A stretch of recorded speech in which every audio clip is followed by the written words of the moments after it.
Donc tout d'abord, je me présente, donc c'est Monsieur Hossein Bermous, donc je suis enseignant-chercheur à l'université de ma ville Tizi Ouzou. En fait, donc pour commencer, donc je tiens à remercier justement les organisateurs de cet événement. C'est très important pour nous, en tant qu'enseignants, de venir ici dans un hémicycle. Donc voilà, donc on a toujours dit à nos étudiants que on vous apprend le technique, mais aussi il faut aussi apprendre un petit peu l'aspect politique de la gestion. Voilà. Donc je vous remercie.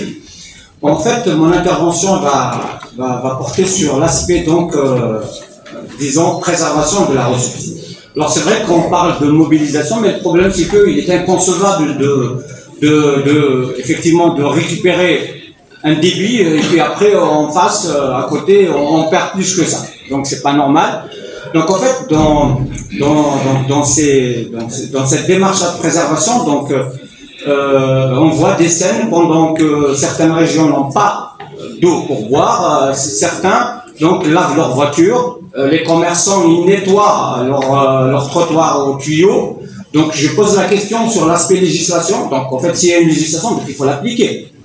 Normalement, comme ça se fait partout dans le monde entier, quand, par exemple, il y a une période de sécheresse, donc les maires et tout, donc ils déclarent l'état de sécheresse, enfin, une situation de sécheresse. Donc, en fait, quand la police passe, par exemple, ou la police des eaux, quand elle passe et elle trouve des gens en train de nettoyer, on a assisté à des scènes où des commerçants, vraiment, c'est une catastrophe. Donc, ma première question, c'est par rapport à cet aspect-là.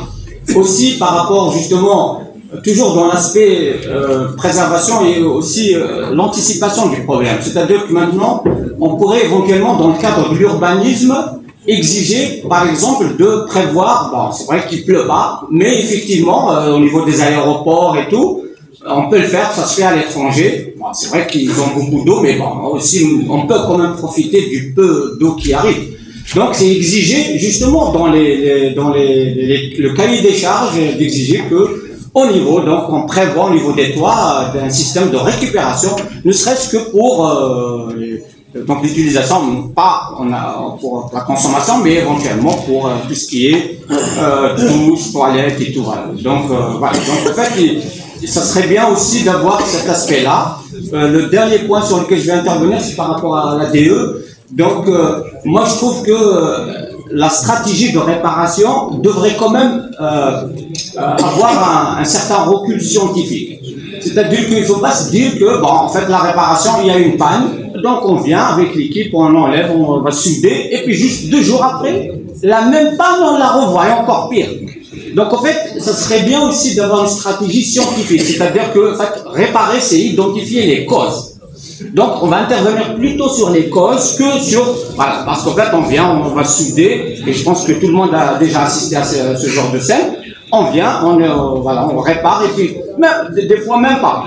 3 heures, 4 heures après, vous avez la panne qui revient. Voilà. Donc, c'est cet aspect-là, c'est d'essayer d'apporter cet aspect-là scientifique.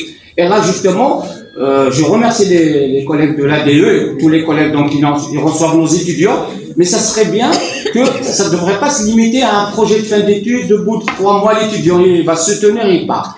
Donc, on veut une stratégie globale, donc bien posée, avec un partenariat. C'est-à-dire que nous, en tant qu'universitaires, on vient, on ramène notre modeste savoir-faire.